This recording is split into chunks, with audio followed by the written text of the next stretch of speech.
নমস্কার বন্ধুরা, আমার রান্নাঘরে তোমাদের সবাইকে স্বাগত। আশা করি তোমরা সবাই ভালো আছো। আজ আবার নতুন একটা রেসিপি নিয়ে এসেছি তোমাদের মাঝে। আজকে তোমাদের মাঝে রান্না করে দেখাবো বাটার পনির, যেটা আমাদের ঘরে সবারই একটা প্রিয়। বাটার পনির আমি কিভাবে রান্না করি তোমাদের কাছে আজকে শেয়ার করব। তার জন্য আমি প্রথমে পনির নিয়ে নিলাম, তার সাথে নিয়ে নিলাম একটা টমেটো, যার আমি বীজগুলো ফেলে দিয়েছি। একটা বড় সাইজের টমেটো কেটে নিলাম। আর আমার লাগবে একটু সামান্য আদা বাটা। এখানে লাগবে দুটো এলাচ নিয়েছি, দারচিনি নেইনি, শুধু এলাচ দুটো নিয়েছি। আর লাগবে আমার এখানে আমি কাঁচা লঙ্কা নিয়েছি কিছুটা কাজু বাদাম, কিছুটা কিশমিশ আর মগজদানা। আর আমার লাগবে এখানে, যেহেতু আমার বাটার পনির, তাই বাটার তো আমার লাগবেই। আমি এখানে বাটার নিয়ে নিয়েছি আর নিয়ে নিলাম একটু কসুরি মেথি, যেটা আমি সবার শেষে বাটার পনিরে দেব। প্রথমে আমি এই উপকরণ দিয়ে আমার রান্নাটা হয়ে যাবে। আর রান্নাটা আমি কোনো হলুদ ব্যবহার করব না, আর সম্পূর্ণ রান্নাটাই আমি সাদা তেল আর বাটার দিয়ে করব। প্রথমে আমি যে কাজটা করব, আমি একটা মিক্সিং জারে প্রথমে টমেটোটা নিয়ে নেব। টমেটোটার সাথে দুটো এলাচ দিয়ে দেব, আর দিয়ে দেব তিনটা কাঁচা লঙ্কা। তোমরা চাইলে একটু বেশিও দিতে পারো। আর এখানে আমি বলতে ভুলে গেছি, এখানে একটু চিনি লাগবে সবার শেষে। এই রান্নাটা একটু মিষ্টি মিষ্টি হবে, তার জন্য একটু চিনি দিতে হবে। তো প্রথমে আমি এখানে কাঁচা লঙ্কা, টমেটো আর দুটো এলাচ ভালো করে মিক্সিতে পেস্ট করে নেব। প্রথমে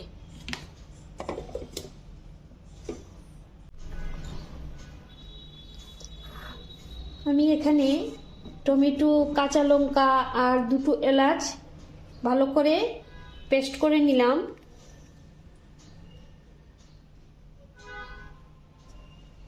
এখন আমি এখানে কাজু বাদাম, কিশমিশ আর মগজদানাটা একসাথে পেস্ট করে নেব।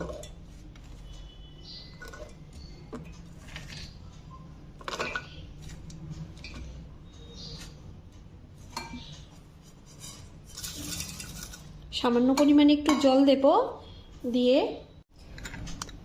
এখানে আমি কাজু বাদাম, কিশমিশ আর মগজদানা ভালো করে একটু সামান্য পরিমাণে জল দিয়ে সেটা পেস্ট করে নিলাম।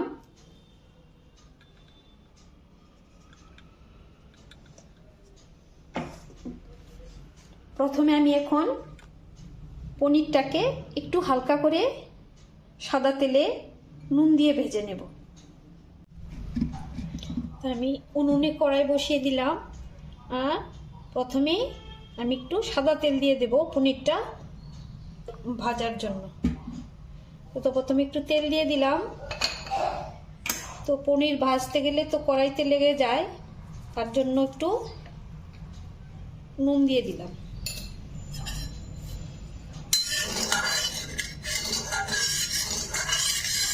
এখন পনিরটাকে আমি হালকা করে ভেজে নেব।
দেখো পনিরটাকে আমি হালকা ব্রাউন করে ভেজে নিয়েছি। এখন আমি কড়াইতে যেটুকুনি তেল আছে তাতে আমার রান্না হয়ে যাবে। এখানে আর তেল দেব না। এখানে আমি প্রথমে দুটো শুকনো লঙ্কা,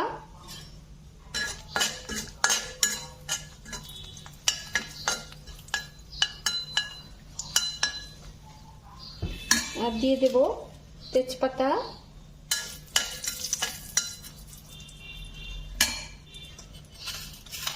আর দিয়ে দেব সামান্য পরিমাণে একটু মেথি।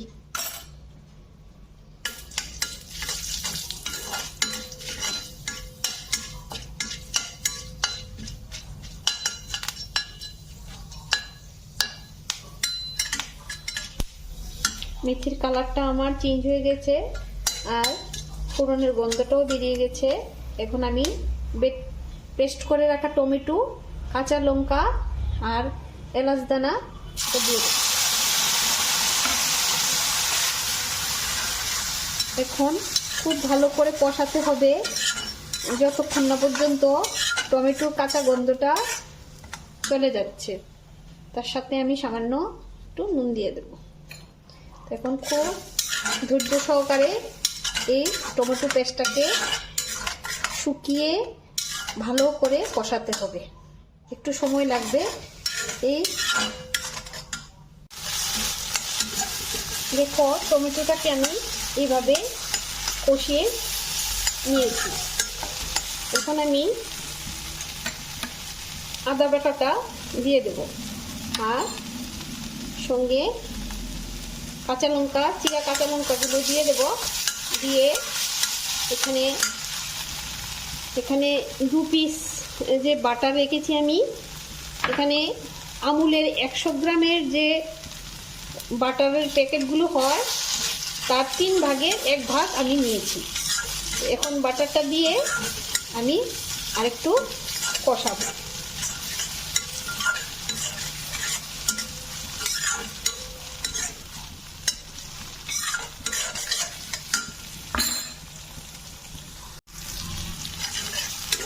দেখো আমার টমেটো পেস্টটা খুব ভালো করে আমি বাটারের সাথে কষিয়ে নিলাম। এখন বাদাম, পেস্ট করা বাদাম এগুলো দিয়ে দেবো। দিয়ে এখন খুব ভালো করে আবার কষাতে হবে যাতে বাদামের কাঁচা গন্ধটা না থাকে। খুব ভালো করে আবার কষাতে হবে।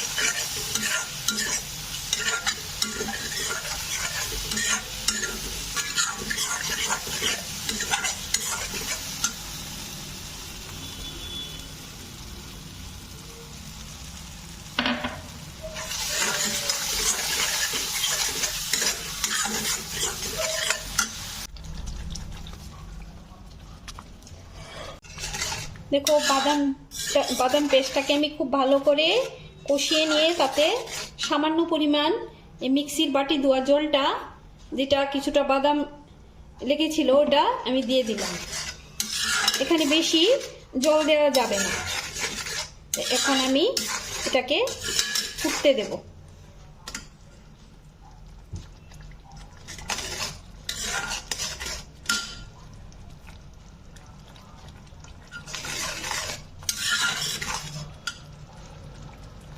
এখন আমি পনিরগুলো দিয়ে দেব।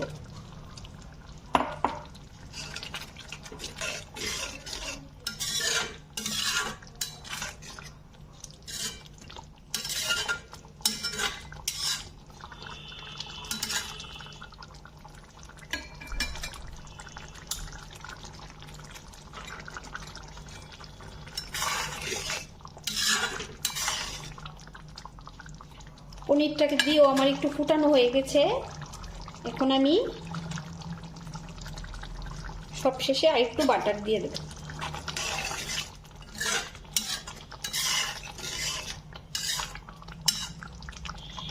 হয়ে গেল আমার বাটার পনির। কীরকম লাগলো তোমাদের জানিও। আজকের রান্না আমার এখানেই শেষ। দেখা হবে কালকে একটা নতুন ভিডিওর সাথে।